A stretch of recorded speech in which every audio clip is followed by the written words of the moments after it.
Hello.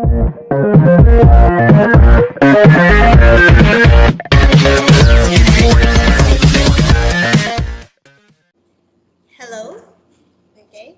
Hello and welcome to EDIC 7 Assessment in Learning 2. We're in. This is the part 2 of performance assessment. At this point of time, what we are going to do is to dwell more about authentic or maybe performance assessment. Last time, week 5 to 6, this is our week, we have what we call this type of student, like a very engaged, okay, very interested in terms of what they're doing. All of us teachers are aiming for this kind of student. But the truth is, this thing does not happen because most of our students are uninterested to every activities or task that we have to do. So, what's the answer?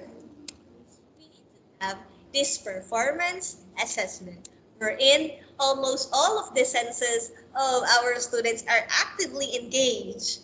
And therefore, because of all these senses are interconnected, they tend to remember most of the facts about this. It involves students producing a project according to Furman 2005, which can be oral or written, or maybe it can be an individual or a group work. Another is that with performance assessment, we can either ask the student to create a performance, okay, to present or to demonstrate a certain skill, or maybe to create a product wherein you need specific skills in order to produce that kind of output. So that is performance assessment. We're done with the features, principles, characteristics, and even the types of performance, the process, and the product type.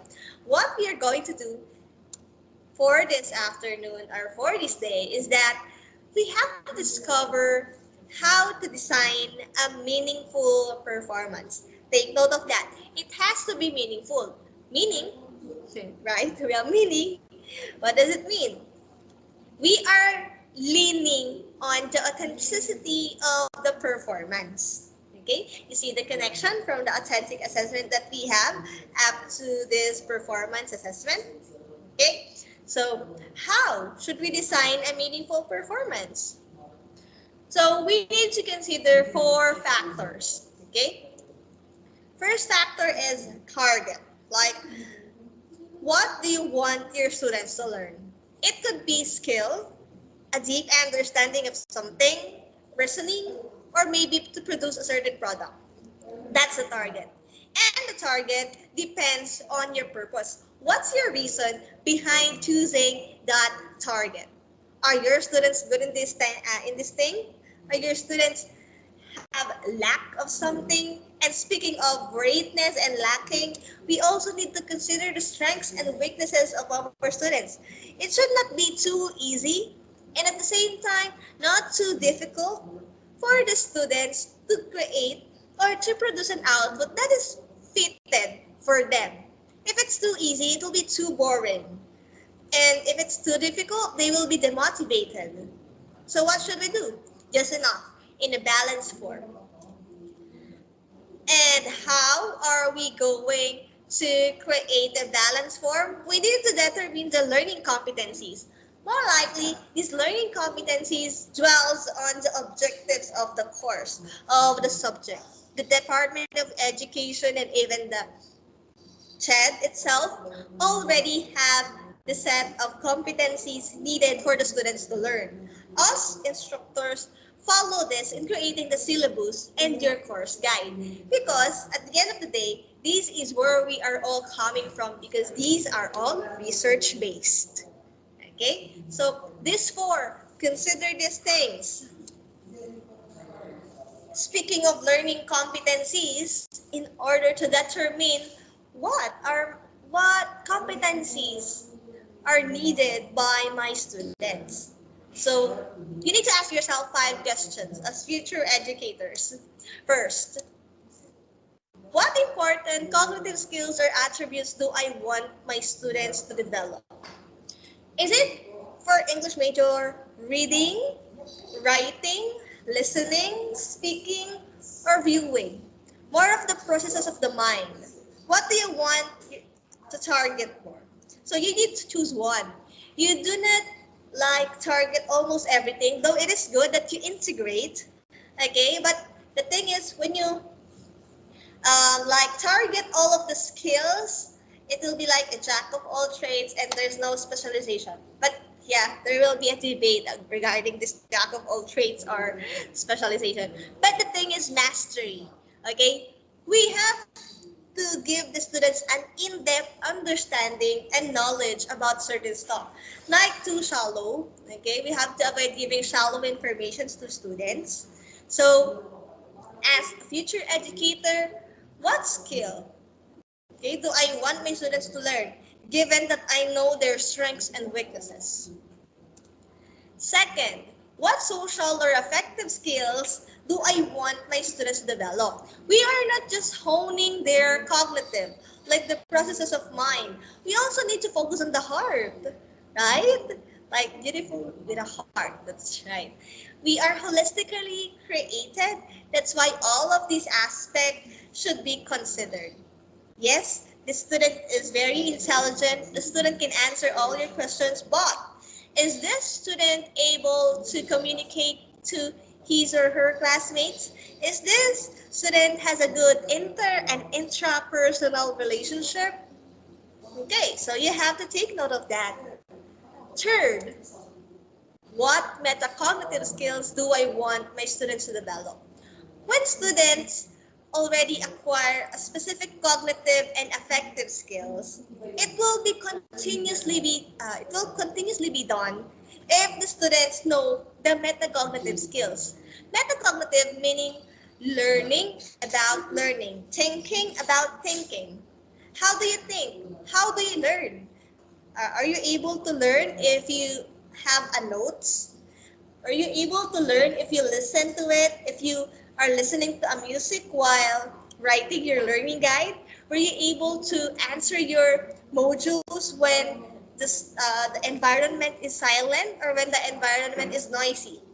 So you yourself, you have to ask it. You have to know when, where, how, okay? Do you learn? Okay? So for example, you as a teacher, you wanted your students to know or to acquire a reading skill. And through reading, okay, you ask them to like have a partner. And in this time, you are also targeting the affective skills. Lastly, you are taking time as to how they read. You're giving them, okay, 1 hour to finish the activity. With that, they are also learning time management as to how they are going to budget their time. Because at the end of the day, these factors are important. In addition to that, we need to ask what types of problems do I want my students to be able to solve? Is it just the mathematical problem? Okay, is it as simple as that? No, we have to apply it in real life. Like for example, this is just an example, when a kid pronounce this is just an example, as a kid pronounce a certain word, okay, and the pronunciation is wrong, what should the other student do? That is already problem solving. Like, should I correct him? Should I say the right term? Okay? So that's it. These are subconsciously be integrated when you do performance-based assessment. Fifth, what concepts and principles do I want my students to be able to apply? Of course, when they already know these concepts, these ideas, these theories, will they be able to apply it? Like for example, cause and effect. The cause and effect relationship or concept in the classroom is too easy. Like I remember most of my students got high scores whenever we have a seat work like this. But in real life, will they be able to know the cause why these things happen? Will they be able to predict like what will happen if they do this? Okay? with that thing, they are already applying what they are learning. So these 5 questions, okay, are the things we have to ask ourselves in order to have a meaningful learning competencies, like to be able to achieve that kind of mastery, okay, you have to take note of these questions. Now, there are 4 types of learning targets used in performance assessment. Okay, so remember the 4 things we have to consider. The number 1 is target, and there are 4 learning targets. First, deep understanding. Okay. Second, reasoning. Third, the skills. Fourth are the products. So what are these? Let's see. First is for deep understanding. What do we mean by this? What we are aiming with deep understanding is that they are comprehensively grasping a certain idea or content. Like, with deep understanding, they can answer the multiple choice, the identification. Okay? They are able to get it correct. And that's deep understanding. Like, this is not just a shallow, but a deep one. Okay? And then, when you have this deep understanding, you also need to focus on the rationalization. Like, this idea will be this thing if it's connected to the other because, okay, there's the word because you have to target, or since you have to also connect what you already know. Since you understand these certain concepts independently, for reasoning, you have to connect them, right? Third are the skills, like more of maybe the arts of the hands, okay? The logical and reasoning skills, communication, okay? Presentation, or even psychomotor. So these are different types of skills. Logical, more of thinking, critical thinking, the way we communicate with people, these are also skills. The way we present, and even the sports, running, playing basketball.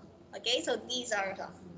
Lastly are the products. You are expecting them to create a concrete, okay, a concrete thing at the end of the day using the deep understanding, reasoning skills. Because these products are like the evidence that you are able to create that kind of output since you have all of the mastery. Like, for example, you ask your students to do a role play.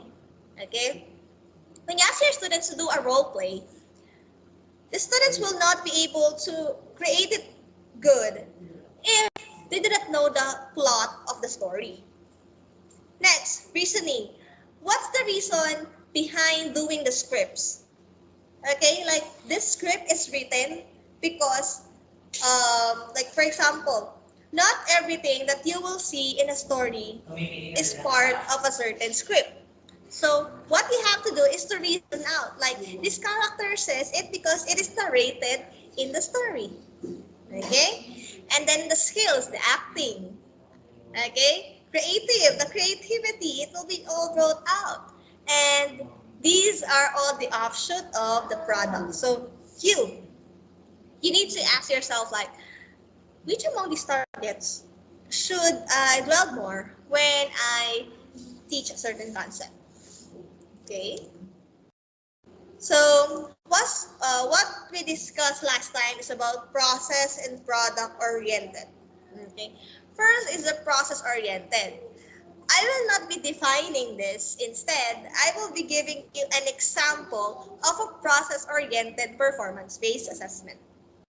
This is according to DepEd Order number 73, series of 2012.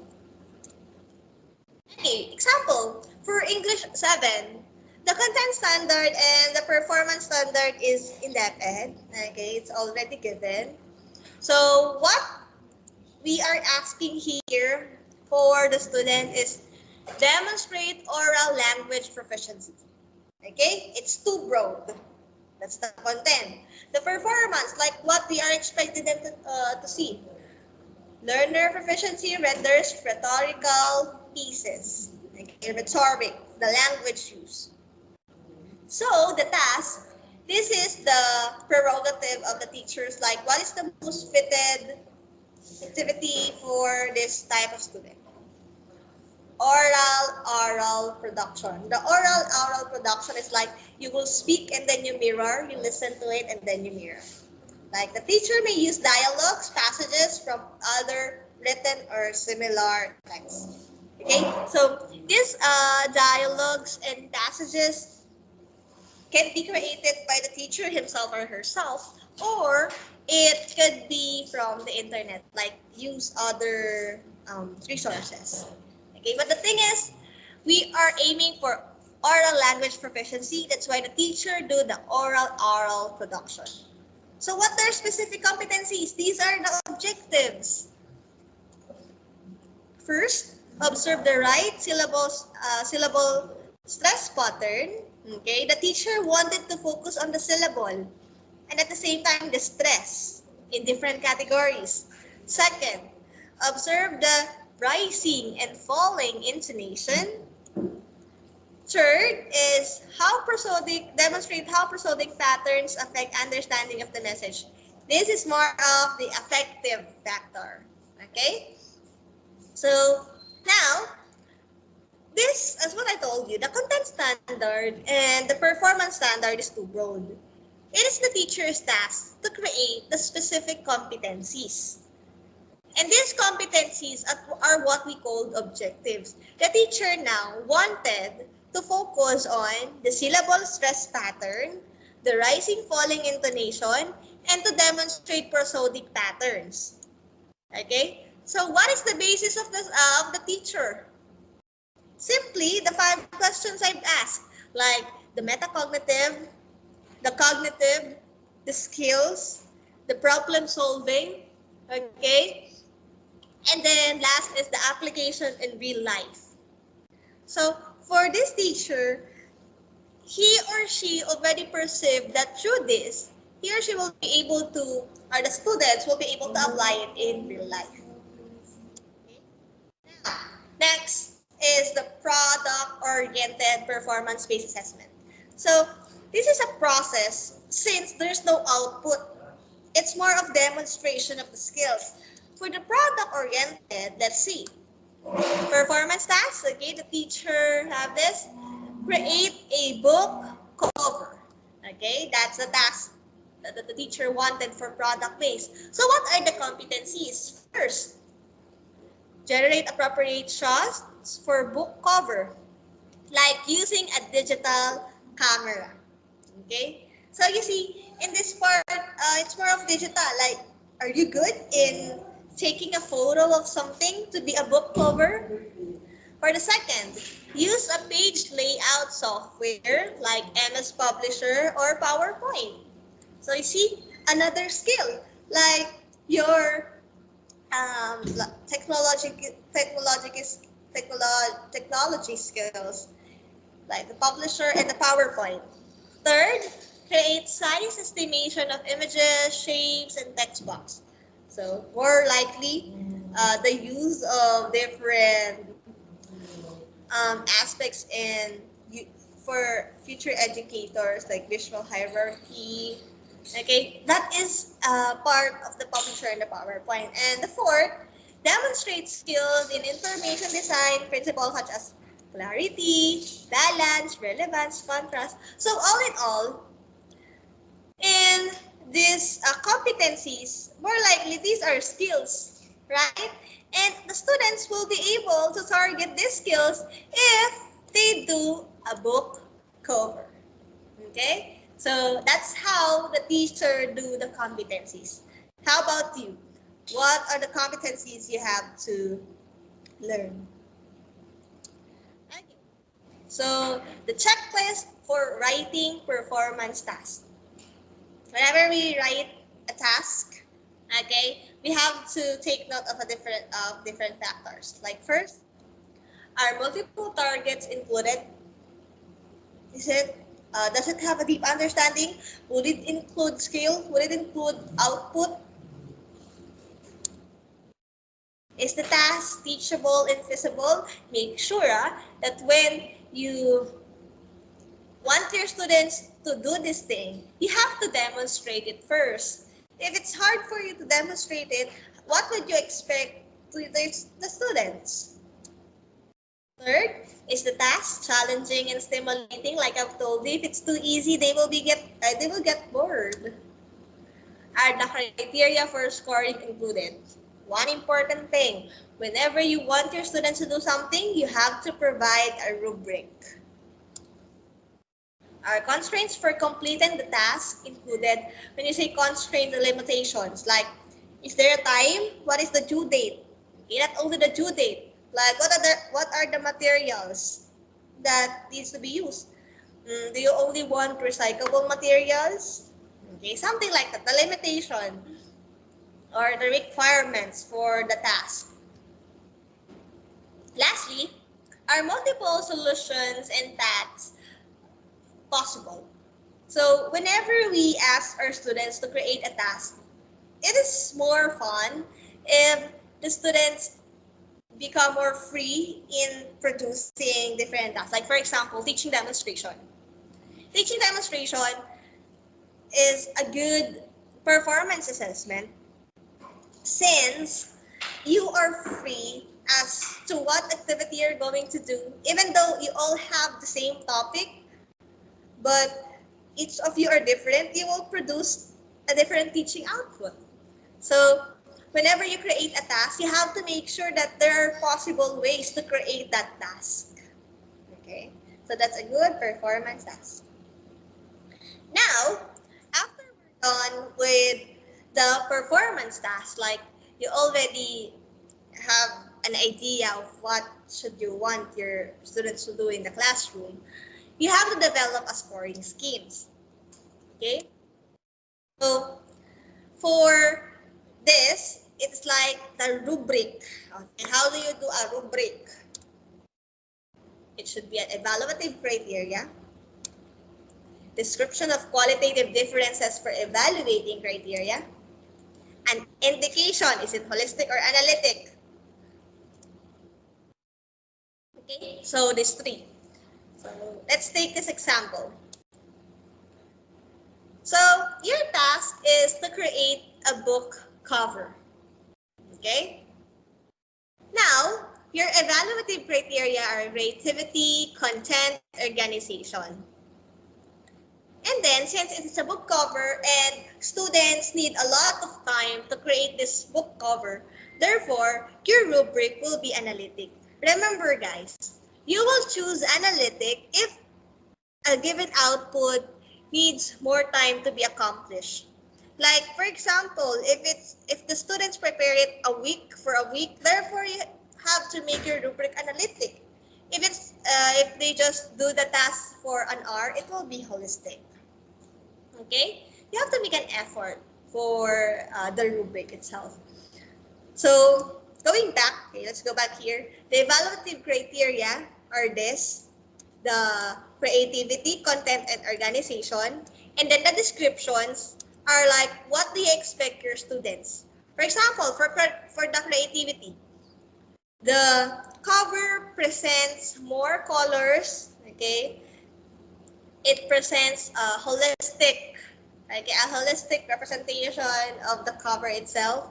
And then the content, there's no grammatical error. And then the organization, the author or the one who writes the cover clearly presents or organizes the text in the book cover. Okay, so what are the descriptions? Okay, let's move on. What are the checklists for developing and scoring a rubric? So, first, what important criteria? You have to identify first the criteria and the learning targets. So for example, if it's product, you have to choose a criteria that focuses on the product itself. For example, your target is deep knowledge. Deep understanding. if your target is deep understanding, it will be rarely creativity. Okay, the word creativity will be rarely used for that learning target. Okay, so it will be matched. What are the levels of development, achievement, or for these uh, criteria? So, like there will be a level like easy, the average, and the difficult. Should I use holistic or analytic? As what I've told you, my advice is that the longer the students created that output, it should be, the more analytic it should be. Do I need to use a rating scale or a checklist? Okay, a checklist can also be a rubric. Okay, like the students were able to perform the task, check. The students were able to create a meaningful presentation, check. Okay, so let's check low scores. Okay, that. Should my students be involved in rating? Okay, another good thing is that when we do performance assessment, you also give your expectations to your students and ask them to create their own rating. How can I make my scoring efficient and less time consuming? Okay, of course, we are teachers. We are not only scorers. We also teach, we also record, we do a lot of things. That's why we have to make sure that every task is feasible, and not only feasible, we have to be resourceful and creative. Okay, in terms of knowing, would it take more time to check this stuff? Would it bother you much if you do this kind of evaluative criteria? And some other questions. Lastly, what do I need to record as the result of my assessment? One thing, from my experience, I do not record everything. Okay, this is just my personal experience as a future educator, especially in the elementary. Okay, in elementary level, when I taught there, I do not record everything that they do. More likely, it's an experience. Okay, like not all their work should be inputted. Not all the things they do need to be graded. You just had to select, like, which of this will be worth to record and to grade. Okay, so that's it. Then we have the two types of rubric. We have the holistic and the analytic. When we talk about holistic, this is easier to be done. Analytic, of course, will be more difficult. So for holistic, it requires students to make an overall impression or quality of that project. But for analytic, you have to like look at different aspect of that performance, not holistic. But you have to look at different aspects. This is an example of holistic assessment or holistic rubric. This is for oral report. So you see, everything is already written. If I grade you 5, okay, so students clearly describe the question, the delivery is engaging, eye contact is made, visual aids is used. Okay, so holistic, you see it, okay, you are already perceiving it holistically as a whole. Okay, it's like a package. But for analytic, you are looking at the different criteria. These are criteria and these are the descriptions. Okay, you have to take note of that. Criteria, descriptions. You have to like analyze each of them. Like for example, the characterization. There is a specific attribute for each, and what should you grade them? Like for example, for characterization, I just wanted to put 4, 2, 1, and then 2. Okay? Analytic is more of fairly looking at the presentation. Like, oh, this presentation, like for example, role play. This presentation has a very good, what do you call this? Has a very good production. Like the props is good, but then the actors is not really good in terms of presenting their emotions or expressing what they really wanted to say. So in holistic, it will be difficult to be graded if that's the case. But for analytic, it's possible since each criteria is being assessed. Okay? That's why analytic is more difficult to create and to prepare rather than holistic. Okay, so I hope we're clear about that. That's the difference between analytic and holistic. So how do we develop a rubric? First, we need to have a task description. Like for the task description, what do you expect from the students? Like the standards, okay?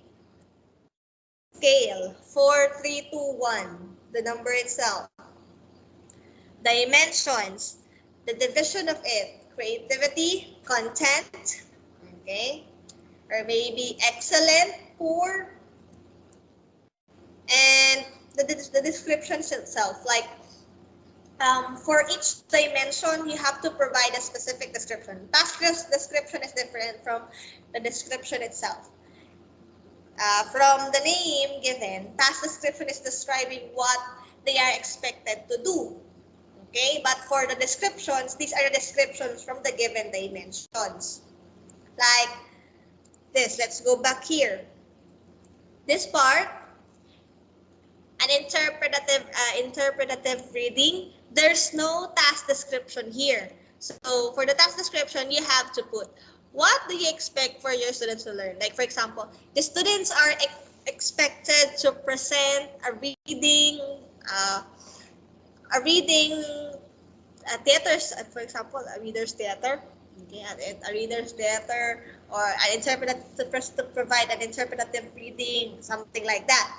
Now, that is for task description. For the scales, these are the scales, the 4, 3, 2, 1. And then, for the dimensions, these are the characterization, preparedness, okay, so on and so forth. And the description are these. Okay, so I hope we're clear about that. So that is for the rubric development. You have to take note of this four when you create a rubric. Okay, for the rating of performance, the last step for this performance-based assessment that we have. The main objective of rating the performance is to be objective, okay, and consistent. You know, you will encounter and check a lot of papers when you go in the field. So you have to be as much as possible consistent in terms of checking this, especially if it's subjective. And we all know that performance-based assessment is a subjective form. So we have to be consistent with our standard. We should avoid bias, favoritism, and other negative things that should not be inserted whenever we check. The teacher is both the observer and the rater. Okay, we do not only teach, we observe, and then we rate. Because the ratings, okay, these are the grades that will be given, and these are the proof that the students will say, okay, I did well this semester. Okay, so, but then, although teachers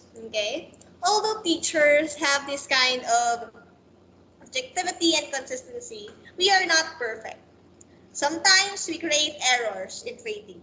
And these are the four most common errors that teachers commit. First is generosity.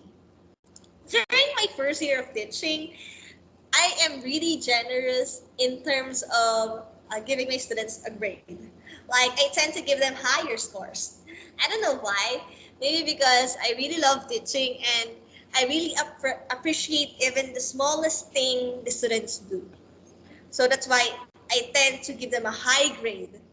But of course, these are still errors because you have to balance things. You do not need to give too much of them, especially if they do not deserve those grades.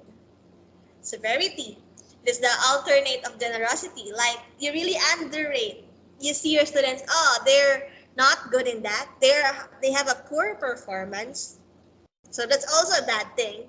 Like, you already underrating their skills, their capabilities. You demotivated them with that. So we have to avoid severity. Next is a central tendency. Most of the time, we dwell on the middle. Like we, in the rating a while ago, the holistic rating, all you, like that is like, what, let's go back there. Again, let's go back here. Yeah, good. Like most of your students have a good grade. Like you cannot decide, is this good? Is this a not good performance? Okay, so we sometimes made such mistake. So beware. And then the halo effect. Like there's a general effect, impressions of a student's course. For example, in your section, for example, I hate this section. I hate, for example, 3B, I hate 3C. That's why I will not give them a grade of 1 to 5. Okay, that's a halo effect. Because you are like being biased with your emotion since you did not give them a chance to prove themselves. So you rate them low because you do not like this section. So we have to avoid this and be equal as much as possible. Okay? Generosity, severity, central tendency, and halo effect are the things we have to be worried as future educators. Now, we are going to the conclusion wherein students' participation need not to be limited to the use of assessment instrument. So, not only we focus on the test papers in the learning guides, in some practices, students rate themselves, okay? And compare their rating with teacher in charge. It is not only us who will grade, us teachers who will grade. The students themselves can grade themselves and at the same time their classmates as to how they perform in the class. Because you are not an all-seeing teacher, okay? You're not like that. You do not see everything. That's why you have to give them a chance to like give them how they improve, did you really improve, okay? Follow-up conference, peer and self-evaluation. Okay, these are some of the examples.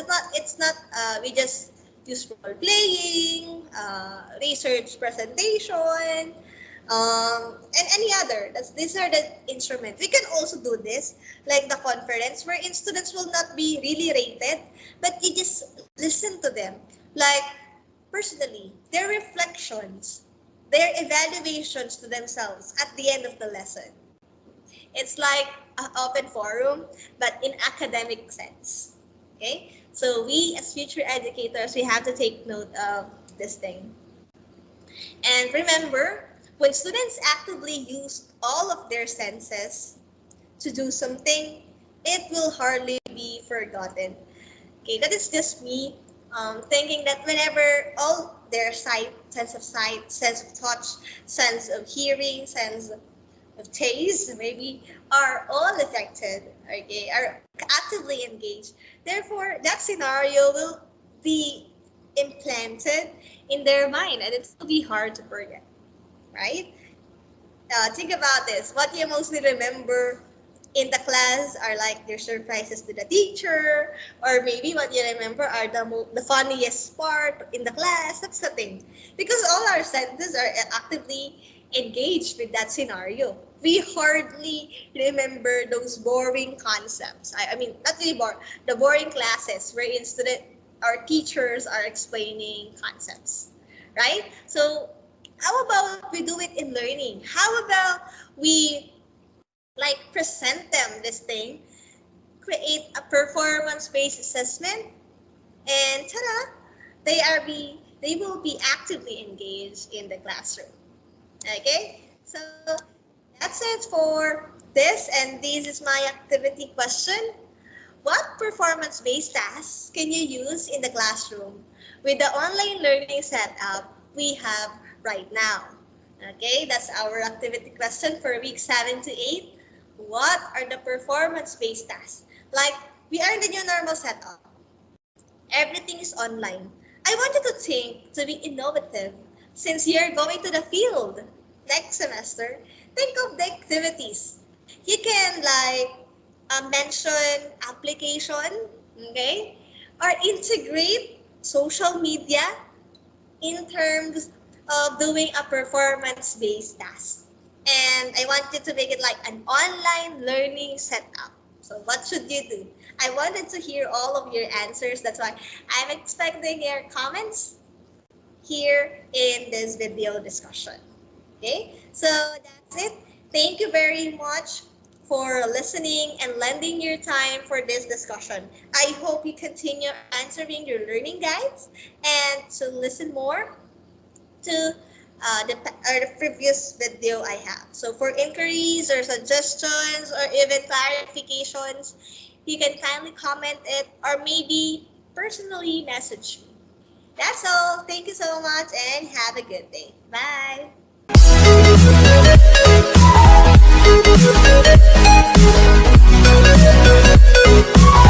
Thank you.